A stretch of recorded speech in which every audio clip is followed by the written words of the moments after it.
Hello there, and welcome to the Bomb Squad podcast. I'm your host, Tim M. Sullivan, and with me today I have Austin Zwiebelman and Ethan Hawker.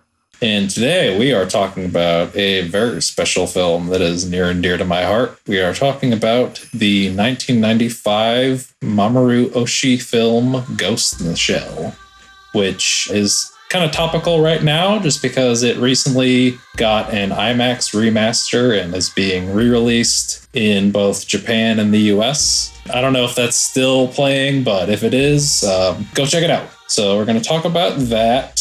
And before I get into the questions, I just kind of want to introduce the Ghost in the Shell franchise and also kind of talk a bit about the director, Mamoru Oshii. Sort of like on the Bebop podcast, I was shouting out Shinichiro Watanabe because he's not much of a film director, so he doesn't get talked about a whole lot. Not as much as a lot of the other like anime directors that are more well known. And I think Oshii is a film director, so he does get like a bit more of that recognition, but I don't think it's as much as some of the others, because part of it is because a lot of his films are films that are tied to like bigger franchises, like the first two Pat Labor movies and the first two Urusei Yatsura films and stuff like that. And then a lot of his other stuff is like kind of obscure live action stuff, which I don't even think a lot of those ever even made it to the States. He's not as big of a name as, say,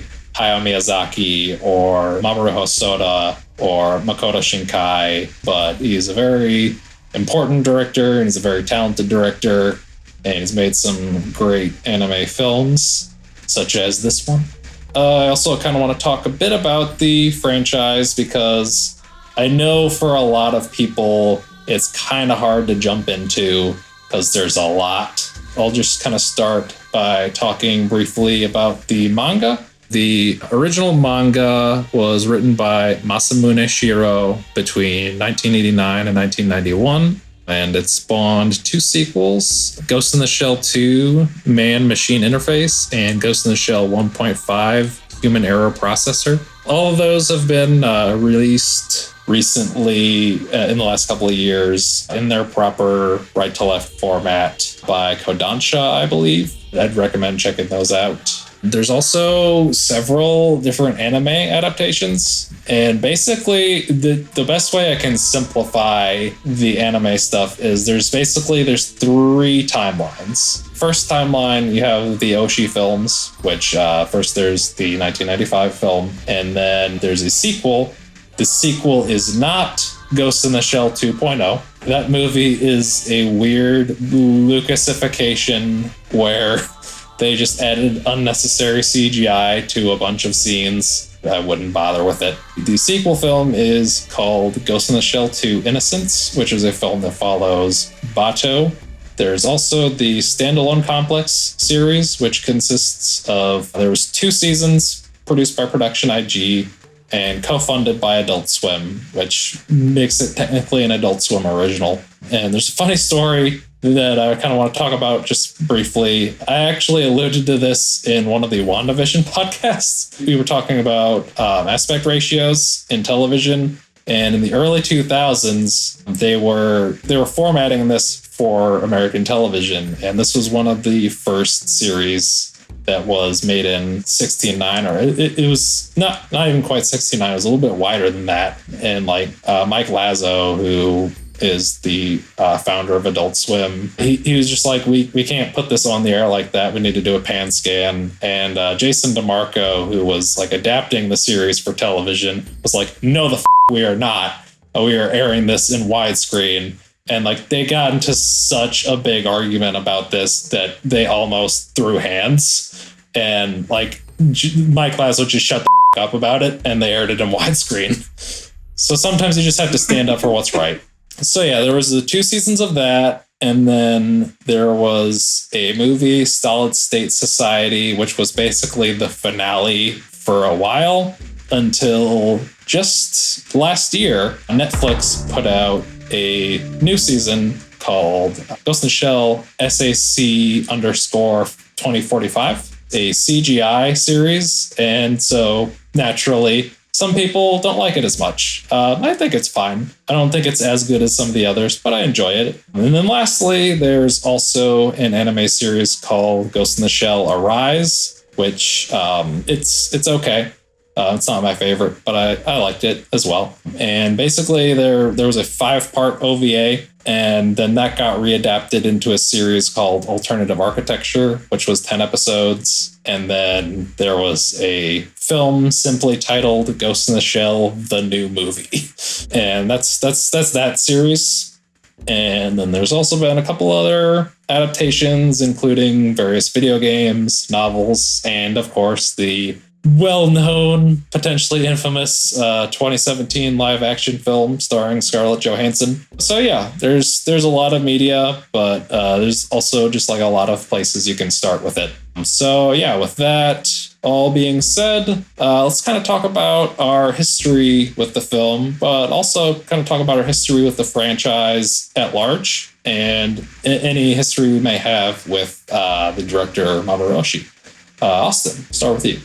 Franchise-wise, I don't really have any history. Director-wise, I think I saw Angel's Egg once. That's about it. Most of this is about Ghost in the Shell, the 1995 movie for me. So growing up in St. Louis, we'd hit up this grocery market chain with a funny name called Schnucks. And inside of Schnucks, they had this magazine aisle that was the dread of my parents because they sold publications like Tips and Tricks and Game Informer. And I think it was in the back of one of those magazines that I saw my first ad for Ghost in the Shell back in the day. And it looked like something I wasn't supposed to be seeing because I was like 8 or 9. Throughout my life after that, I'd see ads for Standalone Complex on Toonami. I spent most of my life thinking that the movie came from the anime, not vice versa. That it was just like a special long episode like you do sometimes. Then, one day around 27 or so, when I was trying to do, film studies stuffed in my spare time to keep my brain sharp, I decided that I was going to get a copy of Ghost in the Shell from a friend so that I could watch it before the new movie came out. And the rest after that is history. Awesome. Ethan, tell us your background in Ghost in the Shell. Yeah, okay. So my background in Ghost in the Shell. Ghost in the Shell was it was the first Oshii film, and it was my introduction to also, I suppose in a roundabout way, the works of the mangaka, Masamune Shirow. I remember really enjoying it the first time I saw it, but again, like I was probably in like the 6th grade, 7th grade. No, it would have been like 6th grade. I got a copy from my library, and I watched it that way, and I was like, oh, this is really cool. I don't understand a word of it, but it's really neat. It's very, very visually attractive. And I really enjoyed it, and then I sought out Innocence, and that was basically the same thing, but more so. This is really interesting, but also I don't get it. And I never really, as far as Ghost in the Shell goes, like I would watch a little bit of Standalone Complex here and there, and I quite liked it. But I only watched a handful of episodes. It never really grabbed my attention in the same way. I read the original manga, which I love. I think it's completely different from the anime film. Like basically any anime adaptation of it, of Ghost in the Shell, hews closer to Oshii's work, whereas Shirow's is very anime-y in its look. It's very light in its tone. It's very goofy, which I love about it. It's distinct. His artwork is gorgeous. He came to prominence around that time where otaku culture they were a bunch of gearheads, basically. They were a bunch of mecha guys coming off of, Gundam and Votoms and all that. Take us back. Exactly. Nowadays you have that Ghost in the Shell spinoff, Pandora and the Crimson Shell, which, oh boy, I've never seen anything outside of promotional material, and even that's like, no thank you, I'm good. It looks kind of skeevy in a way that's apt for Masamune Shirow, who used to be this guy who made really great science fiction concept manga, like Black Magic M66 and Dominion Tank Police are two of my favorites, because I love the anime as well as the manga adaptations. Or not manga adaptations, the manga originals and the anime adaptations. Bleh. But now he just does weird porn. Good for him. He's living his best life. I don't want to read any of it because it's greasy and gross and whatever. Good for him. I'm glad he's having fun anyways.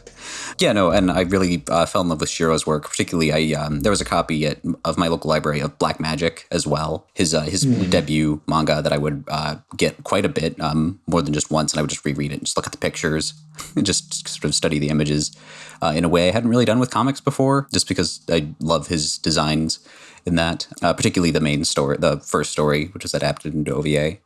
As for Oshii, I really love him. I think he's sort of fallen off as a director in a lot of ways, because I think he used to be one of the really big names, and rightfully so, like in the early 2000s when anime was first coming over in terms of people you would discuss. He's one of those. He's considered a very significant auteur personality in animation literature, and for good reason. You know, he directed the first OVA that was not pornography, with Moonstation Dalos. Its cultural significance aside, it is still a significant first. The first big chunk of Urusei Yatsura and the first two films, he was the director on the series and those movies. The second one getting him fired because Rumiko Takahashi, the original author, did not like it, and made her displeasure well known. And Angel's Egg, which is a great movie that I like a lot, and I think is good and cool. And I cannot get into it because then that would just be an entire podcast. Angel's Egg is one we'll come back to. And we'll bring back Tanner, who will still have only watched the first 20 minutes. Yeah, he fell asleep several times trying to watch it. I love that boy. God bless. Gosenzo-sama Banbanzai is an OVA series he directed that is more significant to like animation history. It's not super well known in the US, but it's slowly gaining traction in like animation circles. I remember watching that when I was younger and it being pretty significant. And his Patlabor films, Patlabor the movie, the first one in particular, I really like. The second one's a bit too, it's sort of a middle ground between Patlabor the movie, the first one, and Ghost in the Shell almost. But as a result, it's kind of the worst of both worlds, in my opinion. Then his live action stuff, which is mostly bad. It's like technically impressive for its day, but it dates pretty much instantly. His very early stuff is kind of neat though. I do like Red Spectacles, despite the fact that it is kind of nonsense and hard to parse. And those films actually, they have had releases in the US, but they're old. They're old DVD releases for the most part, by like Image Entertainment. Basically, if something was released by Image, you know it was either in the early 2000s or very late 90s, that sort of thing. And then, of course, you know, he went on to direct a few more anime, and then he kind of got sidetracked with a variety of projects. And now he's coming back to anime with, of all things, something more akin to Urusei Yatsura with Vlad Love, which is like a vampire girl comedy series that he's doing with, we'll throw the name of the other director on screen because it escapes me right now. But he was an assistant to Oshii on Urusei Yatsura, and he also, that assistant directed Ranma as well. So fine lineage and a weird thing for him to return to, but I'm kind of interested in seeing how that turns out. But yeah, no, Oshii is a cool dude who stopped making good movies for a while, and I hope he starts doing it again. He's a person of significance who I like, and I like this film, Ghost in the Shell. It's a cool movie. Masamune Shirow, also, please have a redemption arc. Make something cool again. I miss when you made cool things. Yeah, no, back to you, Tim. All right, awesome. Yeah, but both good takes. My start with Ghost in the Shell was, it sort of goes back to around 2004. In like fourth grade, I started a subscription to Shonen Jump, which was largely to get the Yu-Gi-Oh cards that would occasionally come in the volumes. But I would read some of the manga that were in there, and I'd see some of the ads. And around 2004, they started running ads for Ghost in the Shell 2 Innocence, because that was just coming out that year. It was just like this promotional image of like the poster with one of the like machine dolls' heads and Gabu, Bato's basset hound. And whenever I'd see that image, I'd be like, this looks really neat and interesting. I have no idea what it is, but it looks cool. And then I would be at people's houses and watching Adult Swim, and I would see Ghost in the Shell standalone complex on there. And so I would catch like a couple episodes here and there and see stuff about like the Laughing Man and whatever. And I would just think like this is a really interesting show. This is very different from like the anime I'd been familiar with, which is stuff along the lines of like just kind of basic starter shonens like Yu-Gi-Oh and Dragon Ball and whatever was on Kids WB or the Fox box. But yeah, I thought that was interesting. And then like at some point, me and my brother watched both of those movies, and it was just like something completely unlike anything I'd ever seen at that time. So I kind of consider the original Ghost in the Shell film to be like my gateway to seinen anime stuff. I think I watched that before I had ever watched like Cowboy Bebop. Just like seeing that, I think made me more interested in stuff like that. And so like when my friends were getting into like Naruto and Inuyasha and stuff like that, I was more interested in stuff like Ghost in the Shell and Bebop and Blood Plus, which not to say that shonen stuff is lesser or anything. I mean, I'm 29 years old, and before I go to work, the last 4 weeks I've been rewatching the Duelist Kingdom season of Yu-Gi-Oh! And let me tell you, 20 years later, that still slaps. Shonen is not lesser. Don't attack me, My Hero Academia fans. I guess I'm just more personally interested in like seinen stuff, and that was sort of the beginning of me getting into stuff like that. So I watched the standalone complex stuff when I was able to get my hands on that, and I really enjoyed that. Enjoyed Solid State Society. I actually got Solid State Society signed by Mary Elizabeth McGlynn, which that was cool. And I also got Innocence signed by Richard F. Carr. So I'm happy to have the leads of the Ghost in the Shell dub have their autographs on some of the films that they worked on. I don't know who I'm going to get to autograph the original film, because the voice actress who played Motoko in that is long retired. So I don't think I'm ever going to run into her at Walgreens or anything. And then the Arise series I thought was fine. It didn't do a whole lot for me, but I enjoyed when I watched it. And the live action movie, I guess I'll just kind of give my piece on. Like, I think it's one of the more competent Hollywood attempts at anime. But the problem is they were just like so focused on recreating these shots perfectly that it kind of like just lost the heart of what made it special, versus something like Alita Battle Angel, where the creators were like big fans of the manga. And so like the story, like it gets it.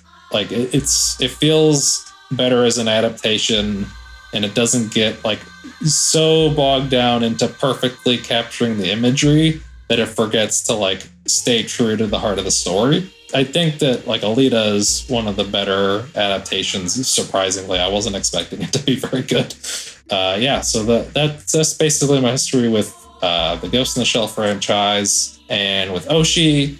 I love this film. This is one of my favorite films, period. Like I specifically remember at Webster, there was a film appreciation class, and the teacher on the first day of class hands us a sheet and asks us to write down our 3 favorite films, which is every film student's least favorite question, because they're immediately just like, what's a movie? I've never heard of it. I just decided to pick like a favorite anime film, a favorite horror film, and then just like a favorite just kind of roundabout film. So I went with Pulp Fiction, Ghost in the Shell, Evil Dead. Pulp Fiction's gone down a bit in the rankings just because it's not as personal to me, but it's still a great movie. So yeah, Ghost in the Shell, very important film to me. Innocence as well. I really love Angel's Egg, and that's definitely one you need to watch more than once, because it's very atmospheric, and it's just like you really have to just kind of take it in. You also have to kind of like read what it was he was trying to say with the movie, or like the analysis of it, to get kind of a deeper appreciation for it, I guess. Mm-hmm. But I think it stands on its own and is very good. But again, a podcast for another time. Same with Innocence, honestly. I think we could do a whole cast on that at some point. Maybe. That might be too much. I love those films. Love the Pat Labor movies. I love the Rosei Yatsura stuff that he directed. And I've seen a couple of the live action ones. I enjoyed Red Spectacles. which led into a film that he wrote, Jinro, The Wolf Brigade, which I love that film. It feels very much like an Oshii film, and it's a very dark film. I think it's really good. So yeah, Oshii stuff, particularly like late 80s, 90s Oshii stuff, very good. Go watch it. There's a lot of Oshii stuff I still have not seen, but what I have seen of his work, I really enjoy. Yeah, I have read the Ghost in the Shell manga, like the original, and then 2 and 1.5. I've read those. I did enjoy them. I wanted to revisit them before the podcast, but I did not have time. But I do like them. So that about sums up history with the franchise. So let's move on to the next question, which is what do you think about the film? And if you had the chance to catch it in IMAX, what would you think of the IMAX presentation? I did not get to see Ghost in the Shell in IMAX because I was chained to a computer editing the Moneyball podcast, but I did rewatch the movie last night in the highest quality that I could find it. For me, Ghost in the Shell is a huge cinematic achievement. As far as anime features, for the longest time, nothing I had seen could even touch Akira because I don't have as large of an anime survey as these two, so I'm gonna talk in basic terms. If you account for budget, like convert the yen to dollars and then account for inflation, Ghost in the Shell's budget was $4.9 million. Akira's budget would be $14.6 million today. Personal taste-wise, 9 times out of 10, I'd still choose Ghost in the Shell. What always strikes me about the film is the opening credits, Making a Cyborg by Kenji Kawai, playing over the mix of traditional animation and computer graphics. As far as openers with the theme music, it's like up there for me with Reanimator. Really electric stuff. What's most incredible about Ghost in the Shell is how it managed to depict the story about transhumanism and posthumanism in a way that hasn't aged to look silly. Like, it was made on Indigo 2 Silicon Graphics workstations 26 years ago, but as a whole aesthetic package, it holds up way better than Lawnmower Man, or even new stuff like Lucy and Transcendence. It sort of feels like they hit a sweet spot. Like, it's cerebral and dense, but pretty direct with you. Like, they watered down its complexity as little as I think they needed to in order to make it accessible. Like, I showed this to my husband and he was blown away. A ton of care went into this movie. Like, the key animation supervisor said that the layout drawings took 2 to 3 times longer than they usually took to draw. The art director employed a weird technique for the lighting. The whole crew went to Guam to study gun. Ghost in the Shell is sort of up there with Blade Runner. You know, it inspired The Matrix. It's essential sci-fi viewing. Like the cyborgs with the human consciousness in the movie. There's this like deceptively amazing thing hidden inside the sub 90-minute feature. And yeah, back to you. Awesome, Ethan. What are your thoughts on the film? And I know you did get to see this in IMAX, correct? Yes, I did get to catch this one in IMAX. My thoughts on the film are it's very gorgeous. I love the it's very attractive. I like the integration of the digital effects throughout. It's usually fairly subtle in a lot of ways, or it's in that way where it's not integrating directly with like it's not just like a CGI helicopter a la Go-Go 13 the Professional or like. It's very subtly handled, and it does a good job of sort of blurring that line between the reality and technology in a way that really props up the themes of the film in a cool way. The whole narrative it balances its more cerebral aspects in a really good way. That sort of juggling, like you get an action scene, you get a talky scene, you get a slow pastoral view of a cyberpunk sort of dilapidated cityscape. You get everything you want, and it's all paced out in pretty much the perfect way. There's some, a lot of the themes, if you're a fan of like the works of Philip K. Dick in particular, and A Scanner Darkly, there is that allusion to that old line, It obviously predates A Scanner Darkly, but Through a Looking Glass Darkly, the idea of losing oneself to technology and building upon themes, particularly in Pat Labor 2, or Pat Labor 2, God, would be killed. Pate Labor. Peyton Laborning, my favorite football player. No, Jesus. I think it's got a lot of neat ideas. It's all executed very well. It's gorgeous. I honestly like the new sort of more realistic designs that when compared to Shirow's. Like, I love them both for different reasons. And I think they function very well, particularly for the story that Oshii is trying to tell using Shirow's world as a base. I kind of miss the Fuchikomas from the original manga, or they're called Tachikoma in Standalone Complex. But they're, like, I understand why they aren't there.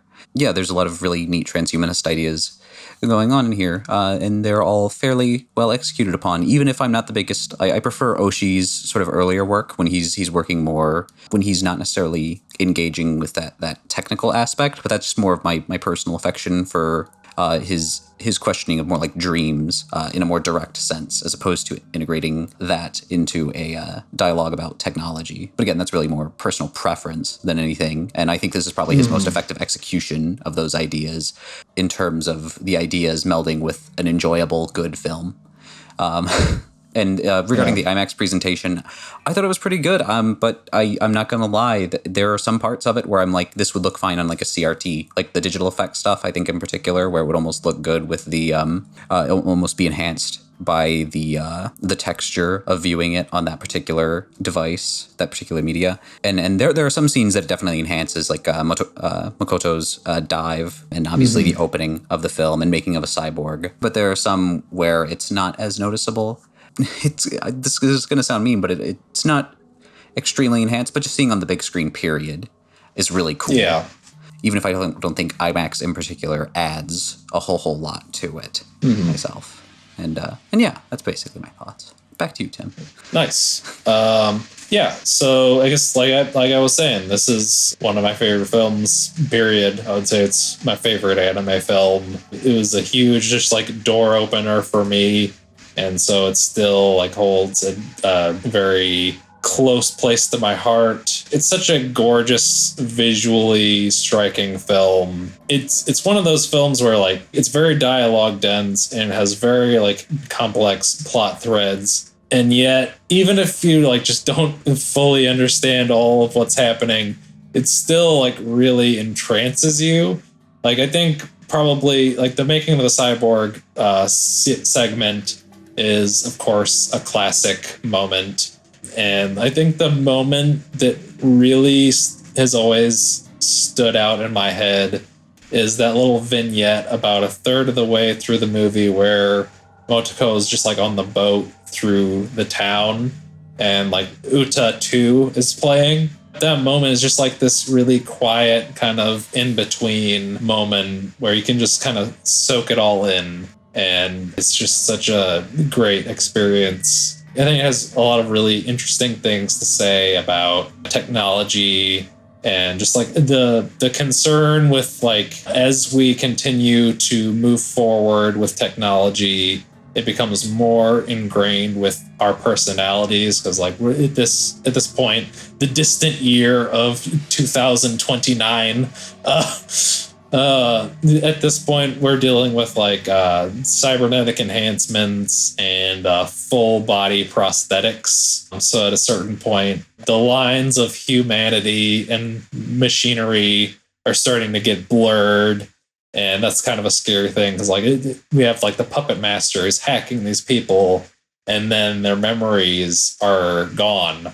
And like that's just like such a weird, like kind of scary thing that becomes more and more relevant as we move forward with like technology taking over every aspect of our lives. We have like Alexas in our houses and Jeff Bezos knows what we're watching. It's just like everything is becoming just like entwined with technology to this point that's becoming like a little bit frightening. And I think that that's something that's like, it's still a very relevant message in the film. I also would put it just like a little bit above Akira. Like Akira's fantastic. I think that this one just hits a different spot for me. And like compared to the manga, I really enjoyed this and I enjoy the manga kind of on a different level. It's kind of like what Ethan was saying with the Pat Labor stuff. It's like the manga is a lot more like kind of humorous and jokey, where like this movie is much more serious, which is kind of like when you watch like the Pat Labor early days OVA and then contrast it with the movies that Oshii directed. So I do think that it was an interesting way to adapt it. The IMAX screening, it's actually the second time that I've seen this in theaters. In 2017, they did a re-release leading up to the live-action film. So I, of course, had to go check it out on the big screen at that time. And that was actually my first movie that I went to see at the Tivoli Theater, which it used to be a really cool theater in St. Louis. And then it got bought by somebody who that I guess wants to make it more of a family-friendly place. So that's unfortunate. But that was a really fun memory for me when I went to see it the first time, and then going to see it this time. I did really enjoy the IMAX presentation. I think particularly the score was enhanced by seeing it in IMAX. I think that really helped with that. Visually, I think, yeah, it looks good. It looks very good. I don't know that it was necessarily enhanced by the IMAX, kind of like what Ethan was saying. But yeah, it was just a very good theatrical experience. So yeah, moving on. Another one of the big aspects of the film is the score, which was composed by Kenji Kawai. He's a very good anime composer. Some of his noteworthy works that I'd like to throw out there.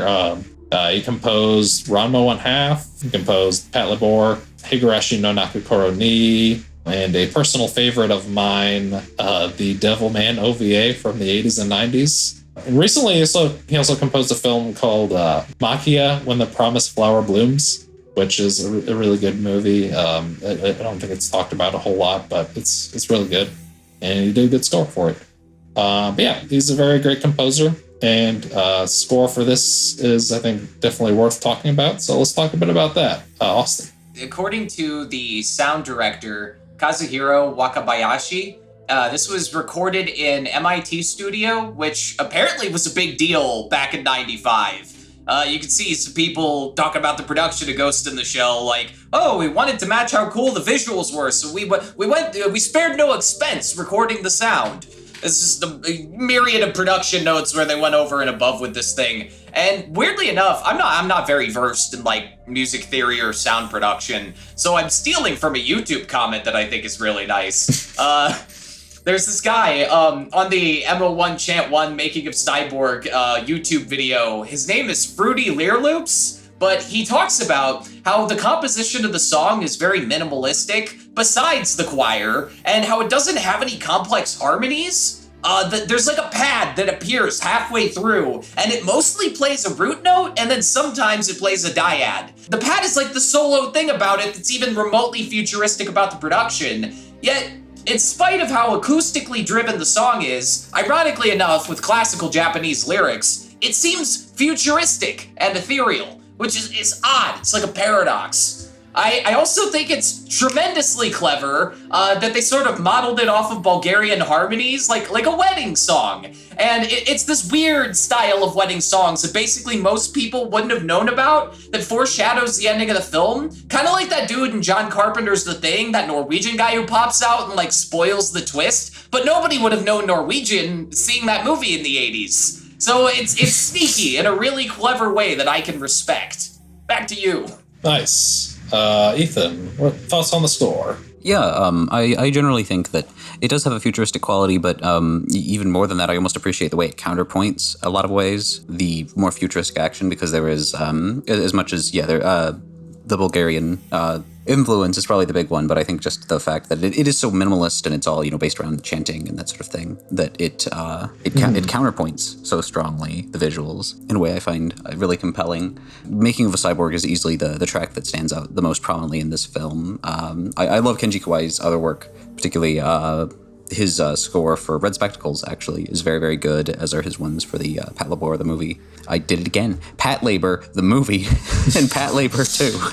Oh, as well as just other stuff. He's another one who actually got their big start with Takahashi adaptation, doing the score for Meizan Ikoku. We've been talking about a lot of Takahashi guys, Takahashi boys here. But I think Ghost in the Shell's score, it stands out, but I think it's particularly those choral tracks that really stick with me. The rest of it is good ambience, well done, in my opinion. But I think, Making of a Cyborg and any of those sort of, when you have that long montage of Makoto going through the waterways, I think it's really, really good, really impressive. But and that's basically the gist of it. I don't have anything like super well formed outside of I really like it and I like it as a counterpoint. Yeah. My thoughts kind of go along with both of you guys. I think it's great in that way that it has sort of a classical sound to it that counterpoints sort of the futuristic aspect of the film. And like the chanting is actually in the like classical Japanese dialect, which separates it from like a lot of what you might hear in other soundtracks and makes it more of like an older sound, like a more ancient kind of sound. And I think that's interesting.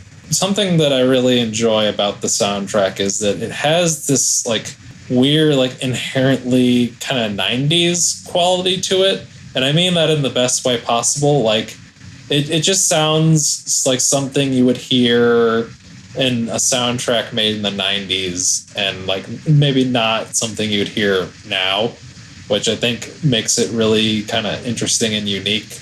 You have sort of like this mix of that sort of more like traditional Japanese music as well as a lot of like really good ambient music that just kind of sets this kind of dark mood. And there's like some synth stuff, but it doesn't feel overbearing or anything.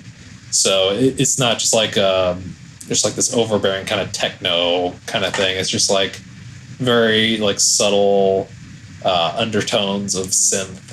Which I think really kind of helps set the mood as well. The score is cool and good. 2 thumbs up. That's about it. It's just it's a very, very good score that both complements the film and it kind of like with Bebop, it's almost just like a character in the film. It wouldn't be the same without it. And then also something I forgot to mention, and this was something that I didn't realize was a change because I had only ever watched the dub before. The IMAX version was the first time I had watched the movie subbed. So in the dub, there is a different song used for the end credits. It is a song by U2 and Brian Eno. It was a song that they made for a concept album called Original Soundtracks 1 under the name Passengers. And that was the song that I always knew as the end theme of Ghost in the Shell was this song called 1 Minute Warning, which it's a really good song. It just kind of flowed well into the end of the movie. So that's kind of how like I had no idea that was a change.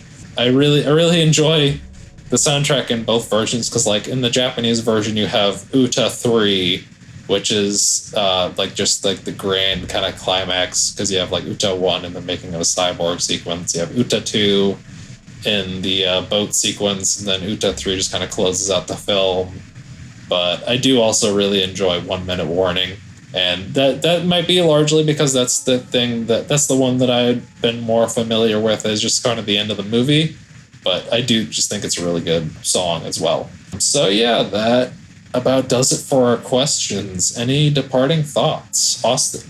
It's just absolutely weird that there is a movie that went on to surpass Akira in my lifetime, at least as far as personal tastes go. I wish everybody would go out and see this. I wish it wasn't remembered by most people as a controversy about Scarlett Johansson. It's really like top anime films in my list. I was amazed at how well it holds up every time I go back to it. And surprisingly, I think if you introduce people to it, if they're used to seeing more complicated movies, they'll gel right in, even though it's a little bit much. This thing's eternal. This thing's going to be good forever. I really like Ghost in the Shell. I wish I'd gotten to see it in IMAX. I'm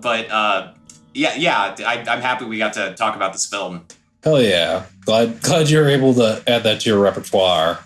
Ethan, final thoughts. Yeah, no, I had a lot of fun revisiting this one because it's been a hot minute since I've seen it, and getting to see it on the big screen again was really exciting. I meant to mention earlier, it was actually the first film I ever saw at the Tivoli, too, at a midnight screening. Nice. In, I want to say, 2015. September 2015, the first on their real late docket for that year, or not the first, but the first film I saw on their real late docket, which was very exciting, and it sort of started a love affair with midnight shows. Watching it this time kind of coincided with me getting back into Shiro a little bit, anyways, just because I'd rewatched Dominion Tank Police recently, and that's, gosh, it's such a good time, and I've just been going over his work, so it couldn't have come at a better time, I suppose. And I was happy to check it out again. I'm probably going to rewatch Innocence here soon, and reread the original manga, as well as play as the PS1 game, possibly for hashtag content for the hashtag Bomb Squad. I wish that I'd been able to get the PS1 game when it wasn't like super expensive. I would always see it at Slackers, and I never bought it. And now it's so hard to find. But otherwise, it was just a really good time, and I was really glad to have this opportunity to revisit what is the product of a lot of creatives I like a whole lot. Nice. Yeah, I was definitely glad to get to see this a second time in the theater, and to get to see it in IMAX especially. Like, I think the only other anime movie I've seen in IMAX was Dragon Ball Super Broly, which that was I have mixed feelings on the movie, but that like IMAX presentation was great and the crowd was great. So it was definitely like piqued my excitement going into like this in IMAX. And I think that it may have sort of introduced a new generation to Ghost in the Shell, because like they were playing in the trailer, the like brief like 30-second trailer during like Shang-Chi. Yeah. So that helped it reach sort of a bigger audience, which is funny to me because this is like one of those movies that came out during that time, during like the anime video store era, where like there would be that little back shelf of cartoon movies. The kids would find it and they'd be like, "Mommy, can I get this?" and not know what it was. Yeah. This was a thing that our good friend Webster teacher Pete Turman talked about his experiences working at Blockbuster was like just mothers renting stuff like Akira for their children. So we get to traumatize a whole new generation with Ghost in the Shell. But yeah, I think that I'm so glad that this was that this got re-released, and that more people are going to be able to check it out, and that we were able to revisit it for the podcast. I was happy to be able to talk about one of my favorite films. We're going to be able to talk about another one of my favorite films in a couple weeks, but more on that later. First, I want to thank you guys for tuning in. If you are listening on any of the audio platforms, go ahead and leave us a review so that it'll boost us in the algorithms. And if you are watching us on YouTube, go ahead and if you like this video, give us a like. And if you want to see more of our stuff, give us a subscribe. And if you want to hear about that stuff that we upload, hit the bell icon. Thanks for tuning in. Tune in next week for yet another of the video store anime titles. We will be kicking off Spooky Month with the one and only Wicked City. Ethan is excited to host that one. Yeah, it's going to be great. All right, so that is going to do it for us for this podcast. Thank you all for tuning in. And remember, diving off a tall building while naked can be a mind-blowing experience. See y'all next time.